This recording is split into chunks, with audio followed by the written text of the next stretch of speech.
O Senhor esteja convosco. Ele está no meio de nós. Proclamação do Evangelho de Jesus Cristo segundo Mateus. Glória a vós, Senhor. Naquele tempo, vendo Jesus as multidões, subiu ao monte e sentou-se. Os discípulos aproximaram-se e Jesus começou a ensiná-los. Bem-aventurados os pobres em espírito, porque deles é o reino dos céus. Bem-aventurados os aflitos, porque serão consolados. Bem-aventurados os mansos, porque possuirão a terra. Bem-aventurados os que têm fome e sede de justiça, porque serão saciados. Bem-aventurados os misericordiosos, porque alcançarão misericórdia. Bem-aventurados os puros de coração, porque verão a Deus. Bem-aventurados os que promovem a paz, porque serão chamados filhos de Deus.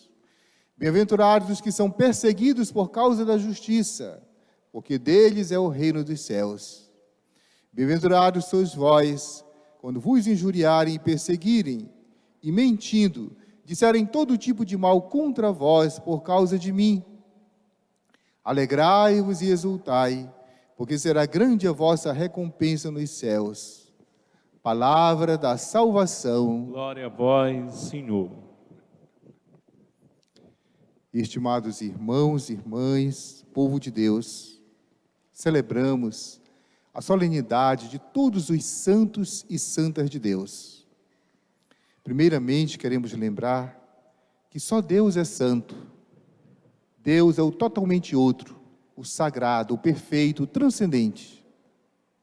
E Deus é Pai bom. Então Deus chama todos nós para participar da sua vida, da sua santidade. Jesus faz esse chamado concreto através do Evangelho. As bem-aventuranças que nós ouvimos no Evangelho de São Mateus, no capítulo 5, nos mostram o caminho de felicidade para chegar até Deus. A felicidade que fala o Evangelho não é a ausência de cruz e sofrimento, mas é felicidade na comunhão com Deus, na acolhida e na prática da palavra, o que comporta também a perseguição, a cruz, o trabalho. O Evangelho nos fala de 8 bem-aventuranças. Eu vou explicar em 2 partes, dizendo que 5 delas nos relacionam com Deus, nos relacionando com os irmãos. Quando é dito assim, bem-aventurados os pobres. Os pobres são aqueles que nada tendo materialmente, a sua única riqueza é Deus. Por isso o evangelista diz, bem-aventurados os pobres em espírito.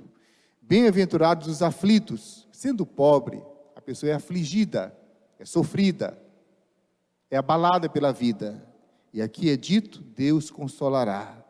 Bem-aventurados os que têm fome e sede de justiça. Os pobres são injustiçados.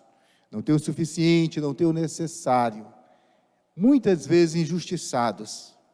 Deus lhes promete saciedade na justiça. E a outra bem-aventurança, a 5ª bem-aventurança, é bem-aventurados aqueles que são perseguidos por causa da justiça e por causa de Jesus.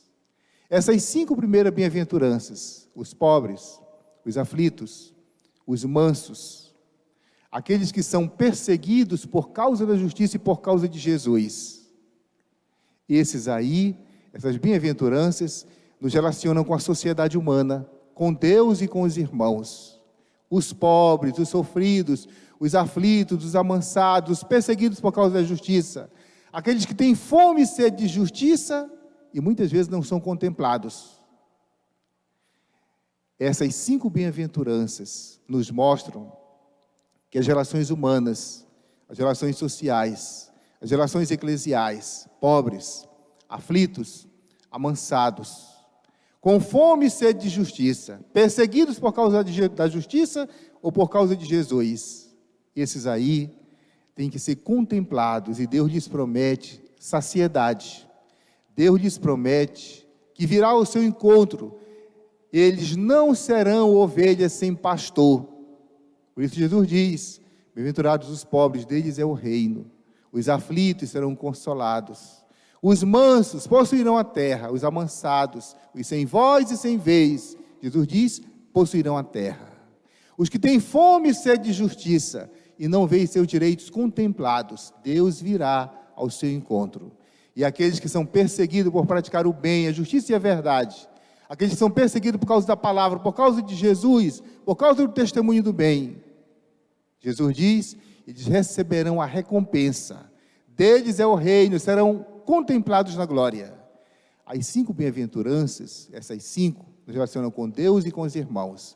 Diz respeito, amor ao próximo, a partir dos bens, ao consolo e à ajuda que devemos dar aos outros e que podemos receber de Deus nas nossas necessidades, se temos fé, confiança, se trilhamos o caminho do bem. Tem outras 3 bem-aventuranças que nos levam a nos parecer com Deus, com aquilo que Deus é. Bem-aventurados os misericordiosos, porque encontrarão misericórdia. Deus é misericórdia, Deus é perdão, Deus é bondade, Deus é Pai. A misericórdia é o que mais caracteriza Deus. Quem tem misericórdia se parece com Deus, porque Deus é bom. A misericórdia é o perdão, a acolhida, mas é também a caridade a partir do bem. Outra bem-aventurança que nos leva a nos parecer com Deus. Bem-aventurados os puros de coração. Os puros de coração são os honestos. Aqueles que veem Deus e que veem o bem em todo lugar. Aqueles que praticam a justiça. Os puros de coração. Aqueles que não buscam a vingança, o ódio e a maldade. Aqueles que preferem o amor, a concórdia. Os puros de coração. Aqueles que preferem não enveredar pelo caminho do pecado, pelo caminho do erro, pelo caminho do mal, mas buscam a senda, o caminho de Deus, os puros de coração. E outra bem-aventurança que nos leva a nos parecer com Deus é a paz. Bem-aventurados os pacíficos, eles serão chamados filhos de Deus. Deus é Pai. Jesus, a Trindade Santa, não é o Deus da guerra. Deus não é o Deus do ódio, da vingança, da maledicência, do rancor. Deus é o Deus da paz. Quem quiser ser filho de Deus, bem-aventurados os pacíficos, eles e só eles serão chamados filhos de Deus. Então, para nos parecer com Deus, misericórdia. Para nos parecer com Deus, pureza de coração, não fazer aliança com o pecado. Para nos parecer com Deus, buscar a paz e a concórdia em todas as coisas. Essas 8 bem-aventuranças, Jesus nos apresenta como caminho de santidade. Amor a Deus sobre todas as coisas. E amor e partilha para com os irmãos. Essas 8 bem-aventuranças, elas explicam, delineiam o que é o amor a Deus, o que é o amor ao próximo. Agora, quem Deus chama a partilhar da sua santidade? Quem Deus chama a entrar na sua glória? A primeira leitura que nós ouvimos, tirada do livro do Apocalipse, capítulo 7, nos diz quem Deus chama. É dito assim: vi o número daqueles que tinham sido marcados com o sinal de Deus. Eram 144 mil de todas as tribos dos filhos de Israel. 144 mil. Tem gente que diz assim: então só 144 mil serão salvos. Nada disso. É um número simbólico. Multipliquem 12 vezes 12 e vejam quanto dá. 72 mais 72 e vejam quanto dá. 7 mais 7. São todos números simbólicos para falar da plenitude, da totalidade. Para dizer que o novo Israel, a igreja, nasce da fé, do batismo, nasce de Jesus. É salvação para todos. Mas explicando isso ainda mais, vejam, o versículo que vem logo depois diz assim, para mostrar que a salvação é para todos, diz assim: depois disso, viu uma multidão imensa, de gente de todas as nações, tribos, povos e línguas, e que ninguém podia contar.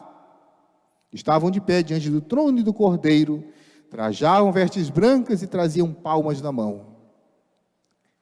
Quem é que Deus chama a salvação? Primeiramente, de 144 mil, que é o número simbólico, para dizer todos. O novo Israel multiplicado por 12. E depois diz: vi gente de todas as tribos, povos e línguas e nações, de todas as culturas. Uma grande multidão que ninguém podia contar. Estavam no céu, diante do trono e diante do Cordeiro. Deus quer salvar a todos, Deus chama a todos, Deus quer redimir a todos. Portanto, a salvação deve ser anunciada para todos e acolhida por todos nós, porque Deus nos chama à sua casa. E na segunda leitura que nós ouvimos, tirada da primeira carta de São João, o apóstolo diz o que é ser santo. O Evangelho mostra o caminho, o programa de santidade. A primeira leitura mostra quem Deus chama a todos. E a segunda leitura, tirada da primeira carta de João, do capítulo 3, o que é ser santo?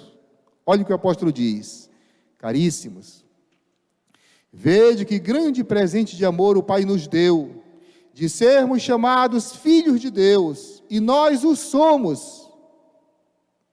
O que é ser santo? É ser filho de Deus, pela fé, pelo batismo, pelo compromisso, pela adesão a Jesus, pelo seguimento, buscando nos assemelhar a Deus,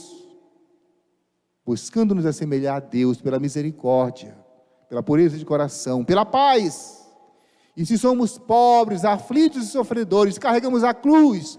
Se carregamos a cruz, então nós temos como herança, se temos fé, o reino de Deus. Se somos aflitos, Deus nos consola. Se estamos amansados, sem voz e sem vez, Ele vem ao nosso encontro, nos garante a herança. E tendo sede e fome de justiça, Deus nos saciará, não nos abandonará. E quando perseguidos por causa de Jesus, por causa do bem, da justiça e da verdade, Deus nos salvará. Nós teremos como herança o reino de Deus. Que Deus nos ajude, que Deus nos fortaleça, que nós sejamos bons filhos e que nós acolhamos o seu convite à santidade. A festa de hoje celebra não só os santos canonizados, mas celebra o convite de Deus a todos para serem santos. E celebra também a memória de todas as pessoas que, mesmo não canonizadas, fazem o bem, fizeram bem em todas as culturas, raças, povos e línguas, deram testemunho da justiça e da verdade, deram testemunho da fé em Deus. Que Deus nos ajude a acolher a sua palavra, a sua vontade. Louvado seja o nosso Senhor Jesus Cristo. Para sempre seja